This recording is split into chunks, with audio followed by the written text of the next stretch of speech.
Studios Online. Yeah! I am so privileged today to be talking to Dr. Ian Hendy, who is the, I'd like to say, chief leading lecturer at Portsmouth University in marine biology, who is also, what's lovely for me is I grew up with this man in school, and he's come a long way. And on his T-shirt it says world, because he's also a world champion bodybuilder as well. Hello, Ian. Hello, Dean. Absolute pleasure to be speaking with you again. And good morning, everyone, and to the viewers for Dean's YouTube channel. So a pleasure to be here. But Dean, as always, very close, lifelong friend of mine. So always a pleasure to chat with you. Mate, honestly, it's so nice to hear you. Now, I'm going to get straight into this because I know time is short, right? So I'm going to get straight into this, and we're just going to go off the cuff. We're just going to go and kind of get into the flow of things, all right? Now, at school, many people won't know this, but Ian was into fish and bodybuilding, tropical fish, in fact. I remember in your home you had a little small tropical fish tank. That's right, isn't it? Absolutely, yeah. So this was going a long time ago. So probably 35 years ago or thereabouts. But I used to have a freshwater tropical tank. Then went on to the marine tropical fish, and that kind of sparked my interest in marine biology. But just fast forwarding to the mid 80s, I became a commercial fisherman. I don't know if I told you this, Dean. No, I was the. Sorry, I was going to say I remember something about an otter board. Yes. So the otter boards are what keep the trawling nets open. But what I was going to say, I was the world's worst commercial fisherman back in the day. I would have only been 13, 14, 15.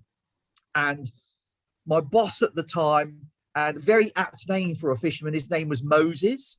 And he had the big beard, big long hair, but he had forearms like Popeye, you know, and I was just in awe of Moses, you know, and he's still fishing to this day. But he would say to me at the end of the week, Ian, do you want full wages, or do you want a feed of fish and a portion or proportion of the wages? And so I would always take some lobsters, live lobsters, and take a proportion of my wages, but I would cycle straight back round to the seafront and let the lobsters go again. Really? And so, really. And my mum thought it was hilarious. And she said, look, Ian, you're in the wrong job. And although at the time I loved fishing, I just couldn't bring myself to boil these magnificent, majestic creatures. Couldn't bring myself to boil them alive and eat them. So I had to release them. So I knew. Moses ever find out? He didn't. He'd be deeply, he probably might do now if he listens to this, but he'd be deeply ashamed of this being a commercial fisherman. So I was destined really for conservation and sustainable sort of sustainable issues, shall we say, in the marine environment. Now, the last time, I actually physically saw you, should we say, we're going back sort of school time and all the rest of it, was you had a little home gym, and then as luck would have it, you ended up having your own commercial gym, your proper gym. With the leg dungeon downstairs and all the weights upstairs, and this was Lugar's, that actually had a bit of history to it by somebody who sadly is no longer with us, but was linked with Mr. Bob Woogar, who had something to do with Arnold Schwarzenegger. Is that right? 100% right. So I as you rightly said, I was into marine biology, but also into bodybuilding and love bodybuilding. And as you know, I trained at home in my little home gym in my bedroom for many, many years.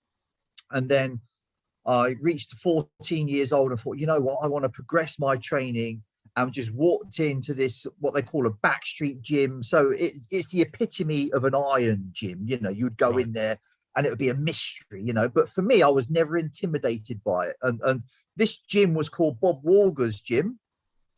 And Bob Walger and his daughter, Diane Walger, she married a guy called Wag Bennett. So her name then became obviously Diane Bennett. So Bob Walger and Diane Bennett were really the discoverers of Arnold Schwarzenegger. So they brought Arnold over from Austria, Kratzen, Austria, over to London.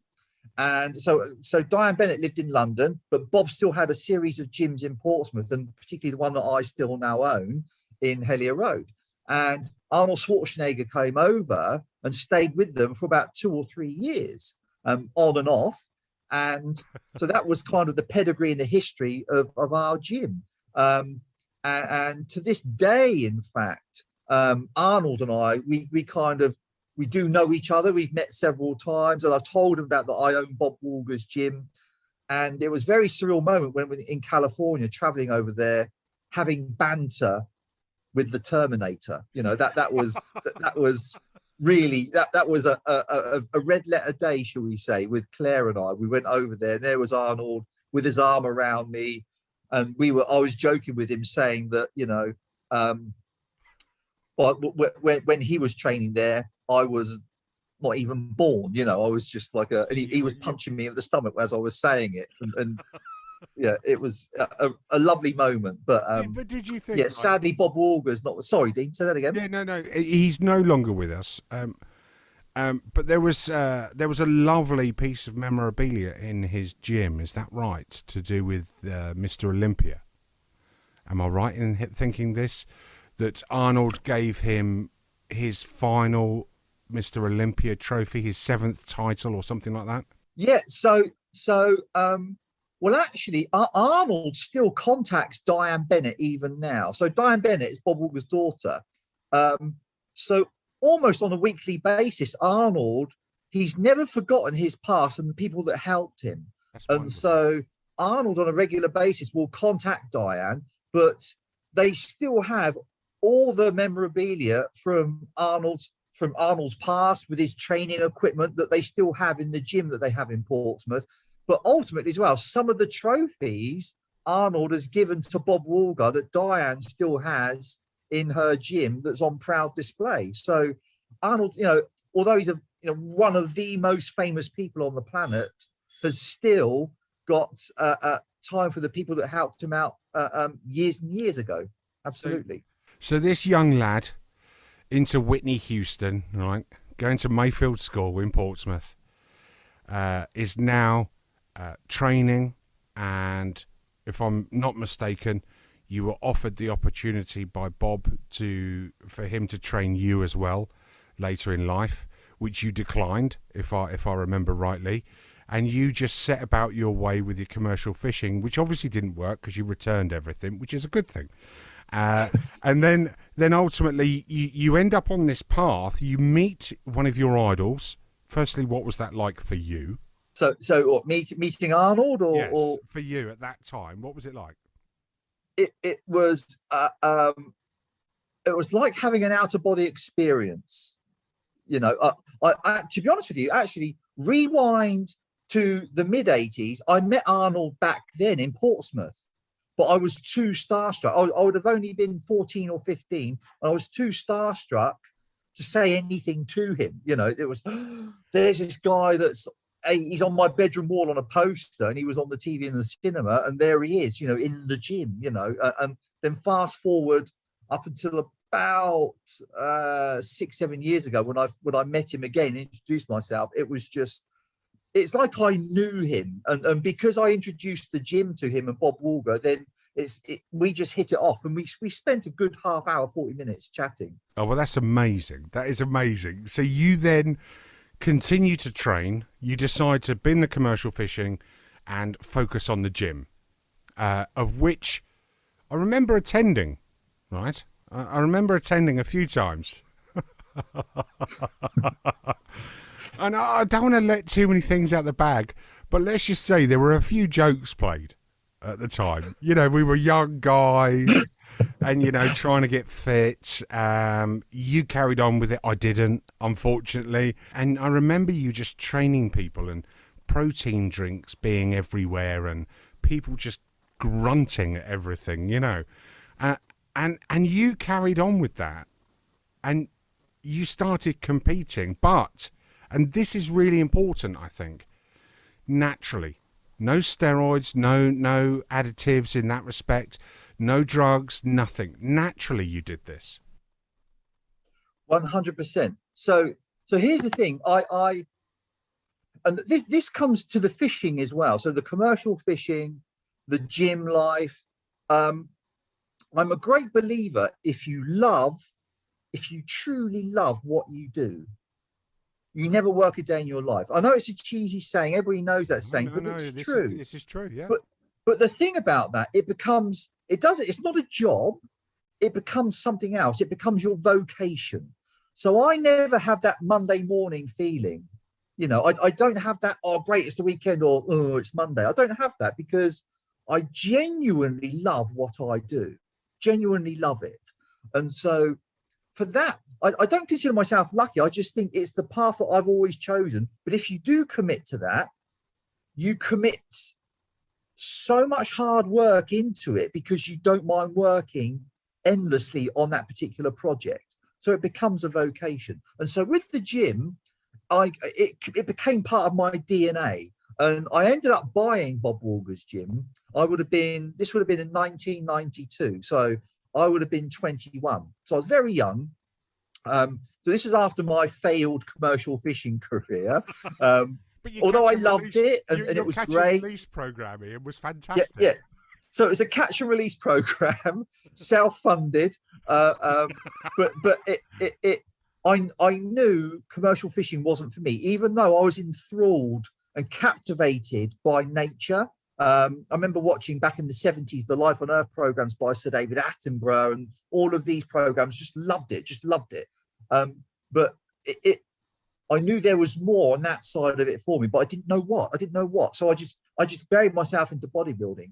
And as you say, I got into competing. But what I loved about bodybuilding is the positivity that it instills. Okay, so the visualization, and again, this sounds cheesy, but it's not, because you visualize and think, well, okay, I'm going to plan what my next goal is going to be. All right. And so whether it's lifting a few more pounds on a weight that you want to do, or a few more reps, but progressing to that and achieving that. Once you fulfill that goal, then you think, yes, do you know what? I can do it. Then there's another lever that you're pulling down, a positive lever with a green light going, ding, you've done it. You jump to the next goal. What's my next thing I want to achieve? And you do that, and so on. And so what it makes you become is a very positive person, because you end up thinking, hang on a minute, all of this work that I've achieved, the foundation, this physique I've achieved, I've done through hard work and attrition, just working away at myself. And so that then you can actually relate to other aspects of your life. Now, okay, so whatever it is you want to achieve, 100%. And so I started competing in the early 90s, and I won a few sort of junior shows, the junior Mr. South Britain and whatnot, and then went on to win the overall Mr. South Britain, I think in 1998.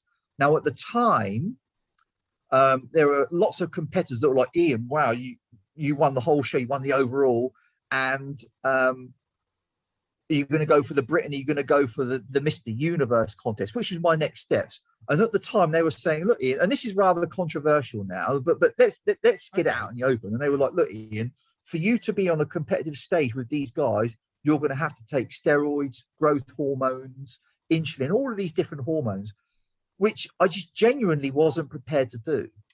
And I would have been, how old was I then? I would have been 26, 27 then.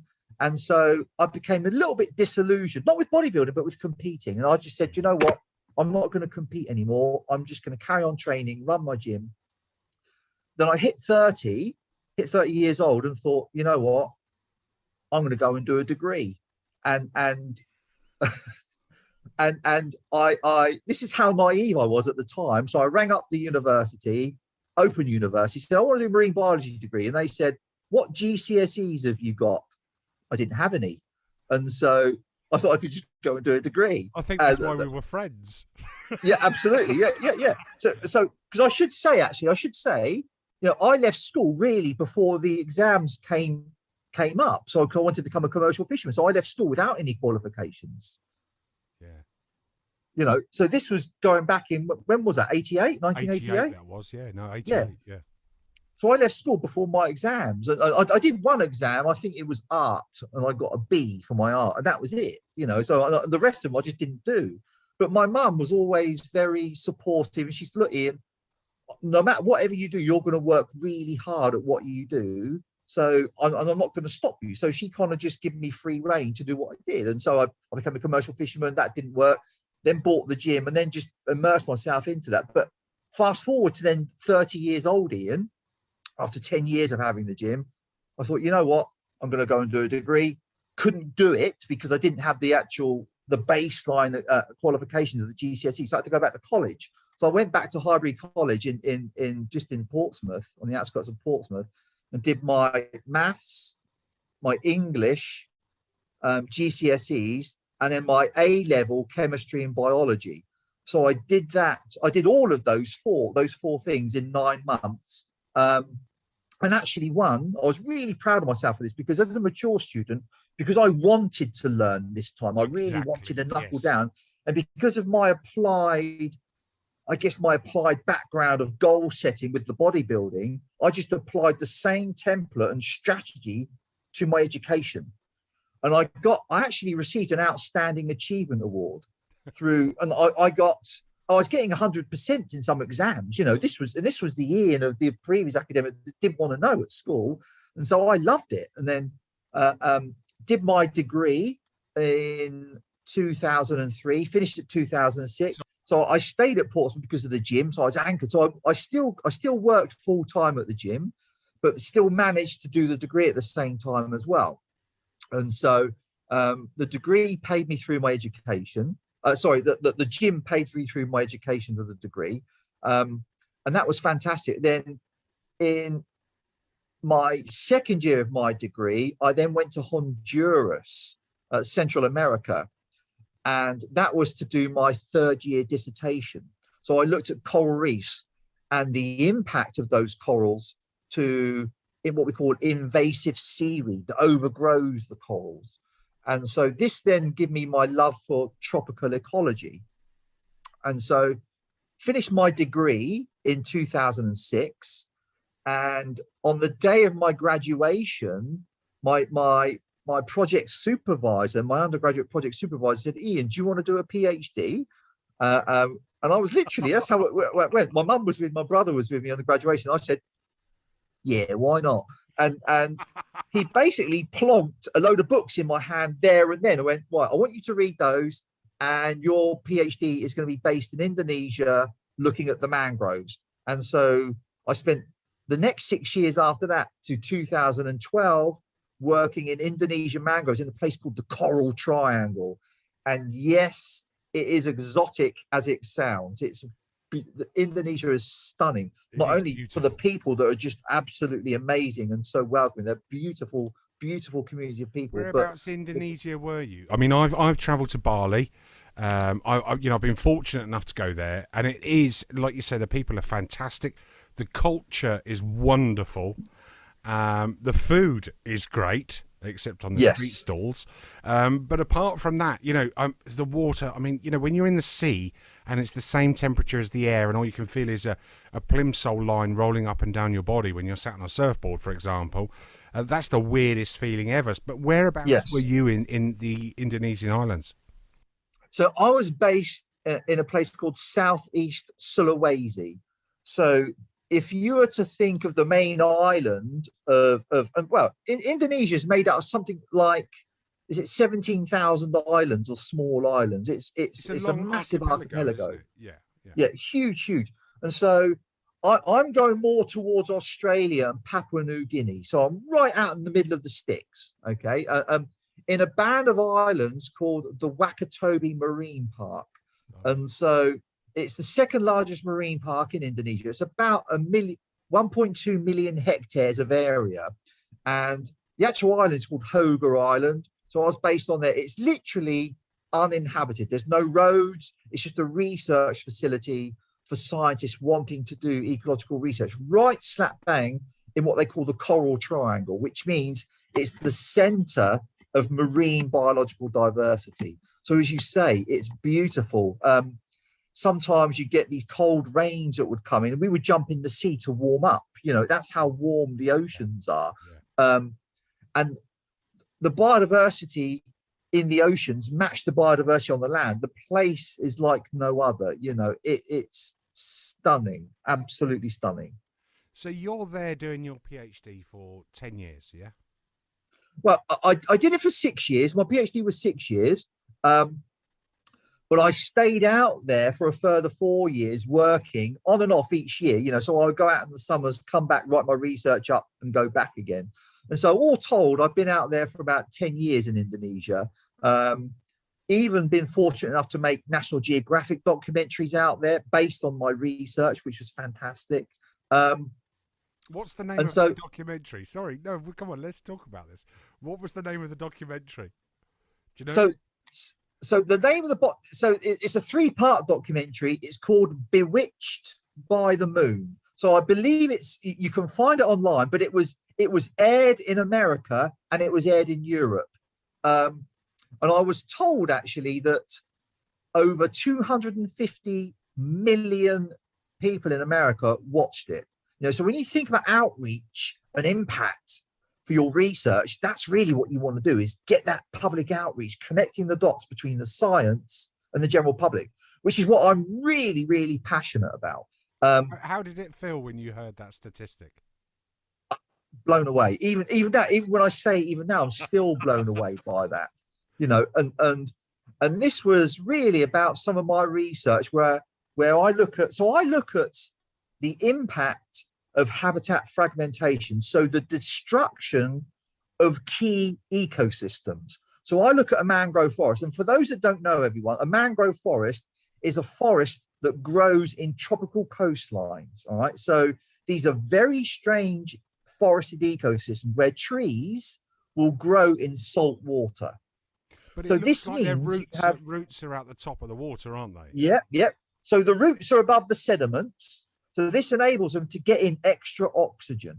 But those roots provide what we call habitat complexity, like a coral reef, for a whole variety of fish, corals, invertebrates.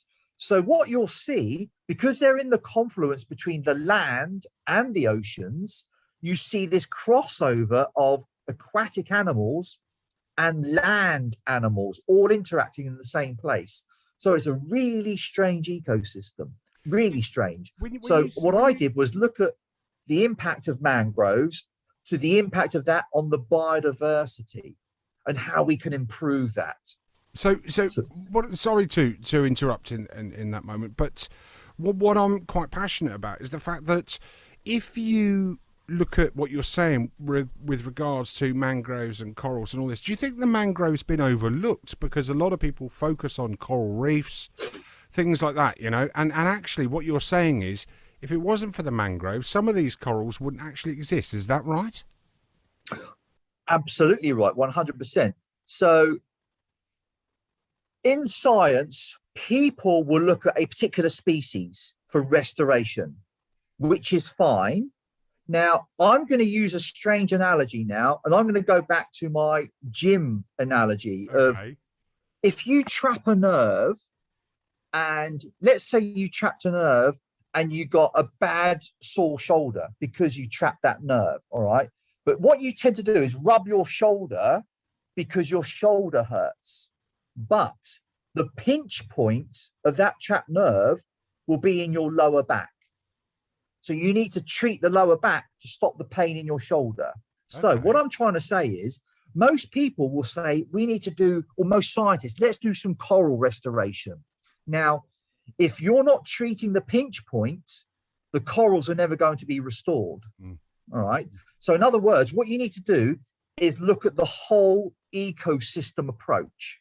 So you're going to have connectivity between different ecosystems, and one benefits the other with what we call positive feedback loops. So if you think of, actually, there's a famous naturalist called John Muir, all right? And years ago, he actually said, if you tug at a single thing in nature, you'll find it's attached to the rest of the world. All right? That's wonderful. But it's so true. Yeah. So what we need to do for to mitigate climate change, as we all know, that's front and center at the minute of what's going on around the world. All right, it's just things are so bad now. But I don't want to instill ecological grief with everyone. We can reverse it, and we are starting to do that. So we've got a million projects that I could talk about in another meeting, another chat with you, Dean. But we've got a million things and projects ongoing that are help combating climate change.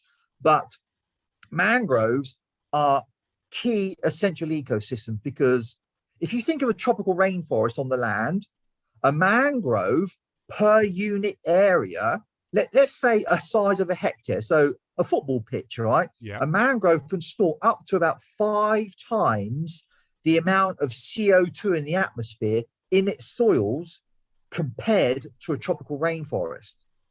That's 5 times the amount of carbon. All right. And so that's just one, what we call ecosystem service. So it's what we call a carbon sink. All right. Now, for terrestrial ecosystems, land-based ecosystems that are carbon sinks like forests, let's call it green carbon.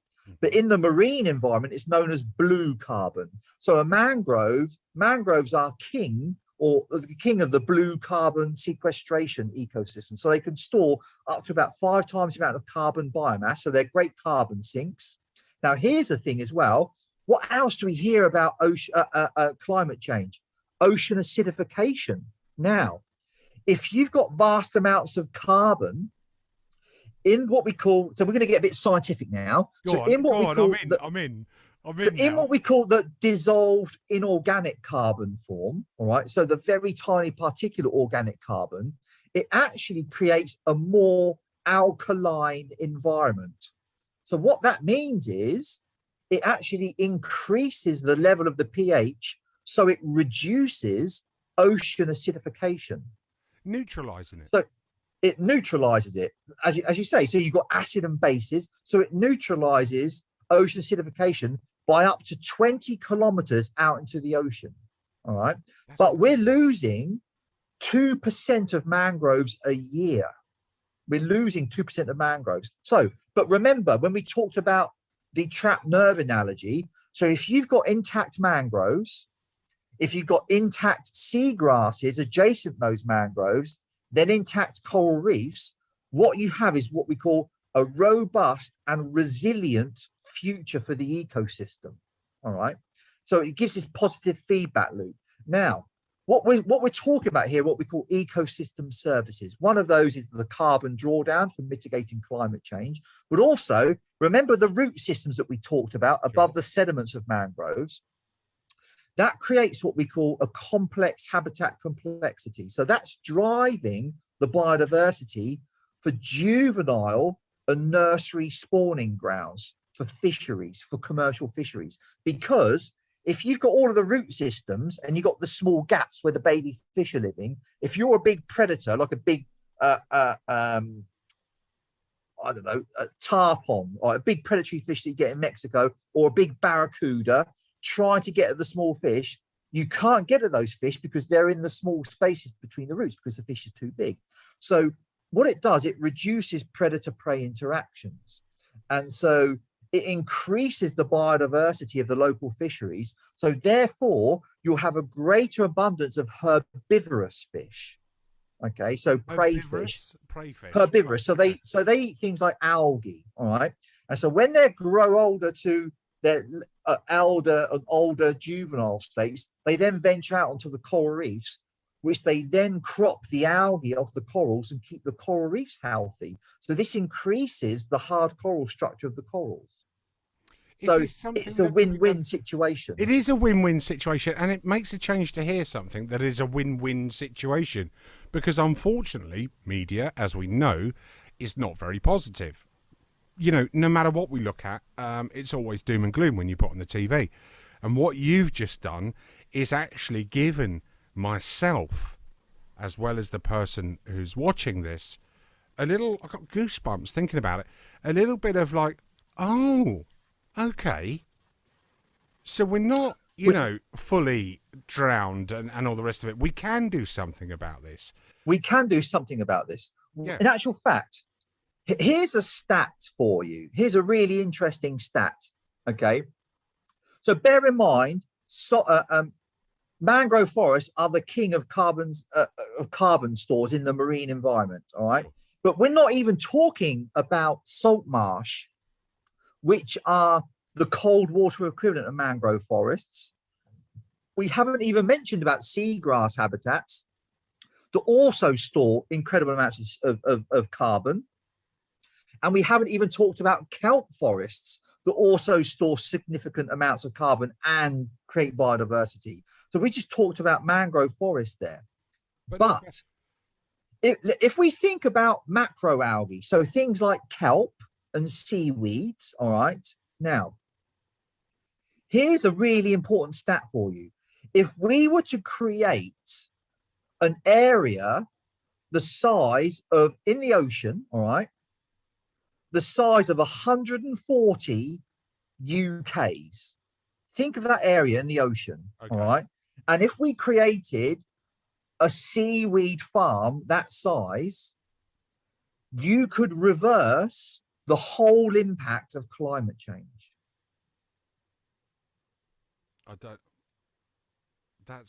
In other words, what I'm trying to say is... No, I get what you're saying. I get so what you're saying. So the CO2 emissions in the atmosphere, it could act like a carbon sponge, drawing those atmospheric CO2 climate change gases out of the atmosphere back into the ocean as a carbon sink. And the UK, on a global scale, is tiny. It's tiny, absolutely. But we recognize this now, and we're working towards these solutions. And so there's huge, let's call it a stampede of moving forward now, of not conservationists like myself, again, which we all do around the world. Scientists, we've been banging on about this, in actual fact, since the 1980s. But the reason why it's so exciting now is because we have huge multinationals on board, and more importantly, governments. Everybody's now pulling in the same direction for this. Now, you're talking about important people and all the rest of it, and you mentioned Sir David Attenborough just now, who, as we know, we've grown up with. Let's just be honest. When we watched the documentaries when we were kids, and he would be in somewhere like Kenya or something looking at elephants, or it'd be somewhere else looking at monkeys, and there's very famous sort of images of him being hugged by a gorilla, and there's all these kind of things, and you go, that guy's a legend, and then that legend says, I'd like to introduce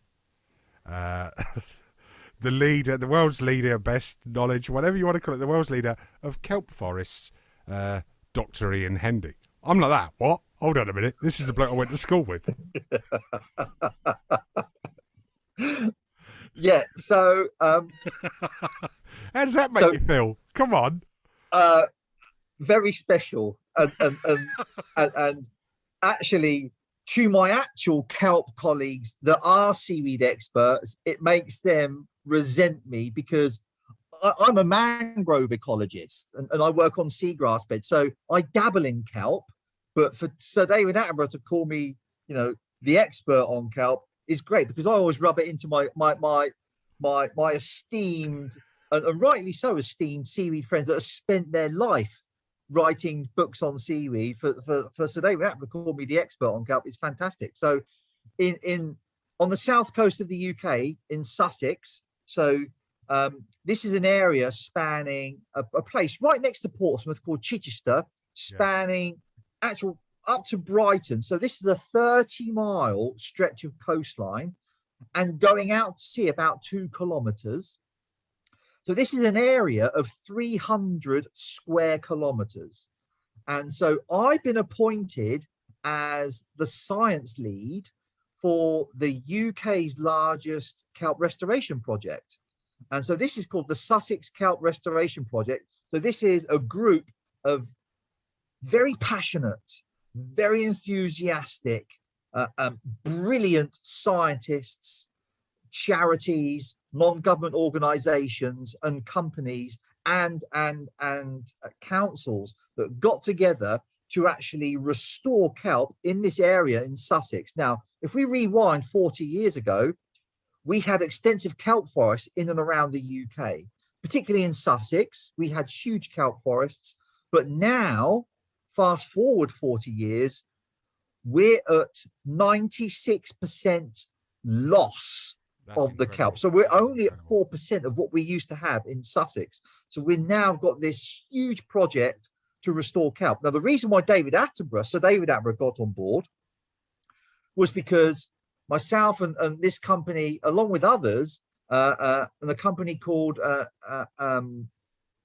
Big Wave Productions, brilliant TV company, made this documentary on kelp forests.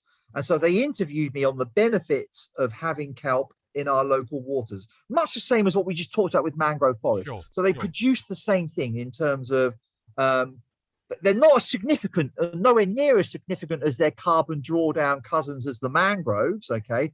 But they do benefit the ecosystem in terms of taking out carbon of the atmosphere very efficiently, but they don't store huge amounts of carbon stores, but they do produce what we call a nursery function for fisheries, and they locally reduce storm waves. So, and of course, it's the same reduction of ocean acidification having kelp as well. So they have those benefits. And so we made this documentary, and Sir David Attenborough narrated the documentary. And so the reason why we wanted Sir David to do this was because to generate public interest to why we need kelp. And so once you have the public backing on side, again, this is going on about public outreach, bridging the gap between the science and the general public. And so once the general public think, well, hang on a minute, it's not just seaweed, it's not just that stinky stuff that washes up on the shore, this is why we need it. And so we got initiated the first government sanctioned bylaw in what we call a marine protected area. So this was now sanctioned and protected by law, okay, which means there's going to be no destructive activity affecting the growth of kelp back in the Sussex area. And so what we want to do is roll that out all around the country. And of course, we're better to do kelp restoration in areas where it needs it. And we've got the West Country, we've got Cornwall, we've got Devon, we've got Dorset, all those areas with thriving kelp forests, and we can actually develop it all around there, but all around the UK as well, which is what we want to do. Do you, I mean, you know, your passion is abundantly clear, right? That it goes without saying, right? I've just been around the world with you there on mangroves and kelp, right? Literally, and understanding that 140 UKs in the ocean could actually just reverse everything that we've done so far, which is a wonderful positive message, right? But I suppose what I'm trying to get to is the fact that this lad from Mayfield School, right? You've proven, my friend, that you can do anything, but you must, and your family must be so proud, and you must be you must sometimes kind of wake up and go, that's my job. Bloody hell, that's my job. That's what I do. I love that. Dean, absolutely. I mean, absolutely. And but again, this stems back through bodybuilding. It really does. You know, for what I achieved in the gym and the visualization of thinking, right, Ian, I can do this. You know, I can lift that weight 10 times, and I can put on 10 pounds on the bar and lift it again 10 times and increase it. And you see that goal coming on. It just makes you that positive thinking, that forward thinking, that visualization. And you know what? And I think it's just a matter of applying yourself and immersing yourself. And whatever you do, make it a part of your DNA. You know, live it and love what you do. And you never work a day in your life, and it just be and you absorb it and you attract those things anyway, because you absorb it, if that makes sense. Absolutely. And I remember having I've had 100 out-of-body experiences in my experiences around the world, and I remember at the time going, if only my mates could see me now. You know, I've been attacked by pirates. I've been in the middle of the pirate sea and the boat sank We've had to swim to shore. I've come face to face with crocodiles. I've walked in spider webs the size of a front room with spiders the size of my face. I've had the world's poisonous snakes wrapped round themselves around my arms while I've been stuck in quicksand. I mean, you name it, it's happened. And to all about this. This is brilliant. But you know, then on the flip side, to working with Sir David Attenborough, to working with National Geographic, to winning 2 World Championship bodybuilding titles, you know, so all of these things, although they seem disparate and disjointed, I see them as all connected. Absolutely. You know, just through enjoying what you do. Now, but I get that from you as well, Dean. Well, you know, if you enjoy what you do, it comes across, and that's the main thing. You know, I love talking to people, I love communicating, I like teaching people, and it's a nice thing to do. Yes. But I want to come back to you on this, right? Because when you told me this story, and then the final question in one of your lectures, it just epitomizes you, right? And how people see you, really. And so you dress casually sometimes at the university. You told me a story about a locked door. That's all I'm going to say, right? What, sorry? Locked lecture room. Right? Would you like to recite that for me, please? So, there's that saying, isn't there, when people say, the clothes make the person, and I'm an ecologist. I'm its cover. Yeah, absolutely. I'm an ecologist, and I'm an environmentalist. I'm a marine biologist, and people will dress up in suits, and I don't. Or, you know, I'm sitting here chatting with you. I've got a scraggy t-shirt on and a pair of shorts on, but I don't think that has a mark on my ability to do things, and so. I'm the course leader of marine biology and senior lecturer at the University of Portsmouth, and I'm so proud of where I've come to get to there, coming from a school leaver with no qualifications and to do this. And so I teach, and sometimes I turn up in a pair of shorts, jean shorts and a t-shirt, and I this was the beginning of the term, turned up at the lecture theatre, the door was locked, and all of my students were there. And they looked at me and just assumed that I was a mature student. And they said, yeah, sorry, mate, the lecturer's not turned up yet. He's a bit late and the door's locked. And I said, oh, okay, blah, blah, blah. We got the IT services to come. They unlocked the door. Everybody come into the room. And I, of course, introduced myself as Dr. Ian Hendy. And people were just kind of, you're a lecturer, you know, and I think what it does, I don't want it. I don't like the us and them aspect of higher education. I've never liked that, and I always introduce my students at the beginning of the term as scientists, young scientists. That's what they are, and so I want to instill in them independent thinking, critical thinking, and for them to ask questions. Now, I always say to them, there's no such thing as a silly question.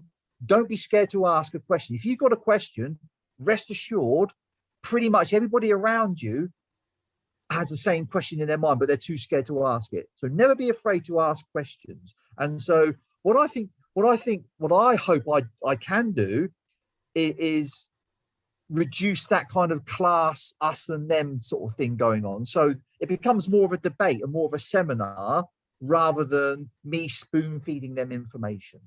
So it becomes a much better learning environment. So you're in the lecture theatre.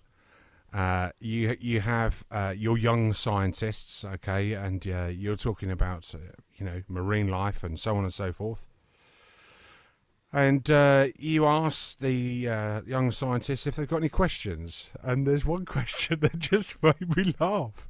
And so on several occasions, and I always know if this question is going to come up because it's generally the blokes that do it. Right. If there's like a big cohort of the student community and it's mainly guys, they put their hand up and they are like, any questions? And I go, right.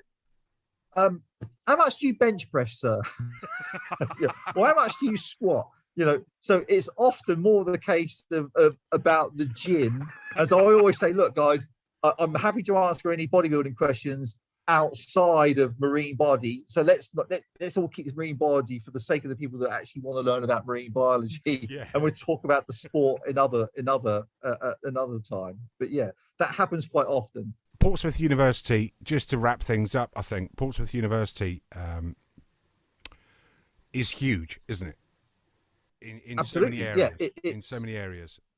Yeah.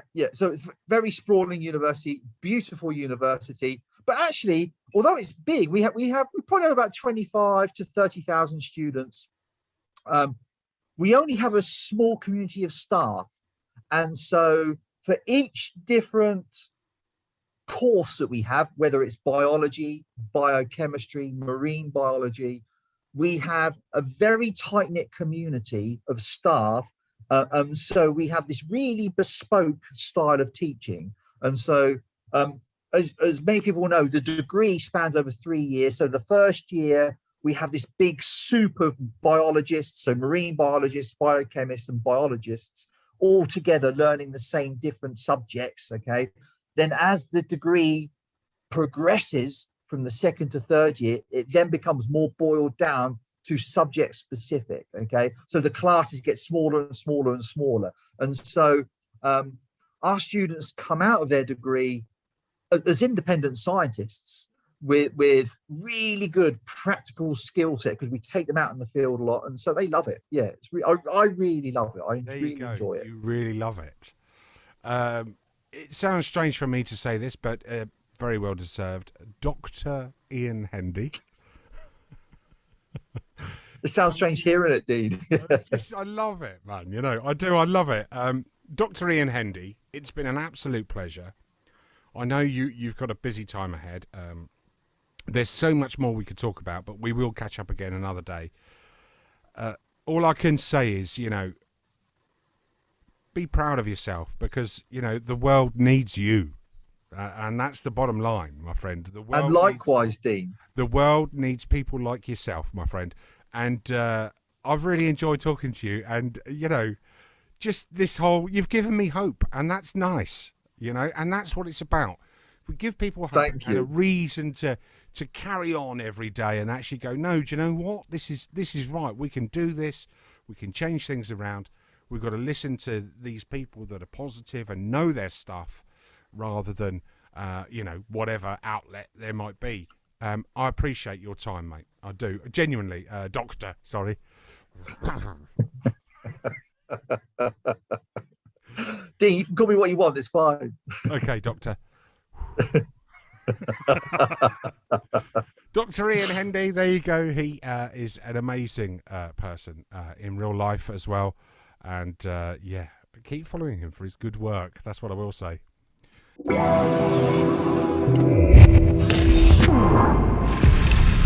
INBF Studios Online.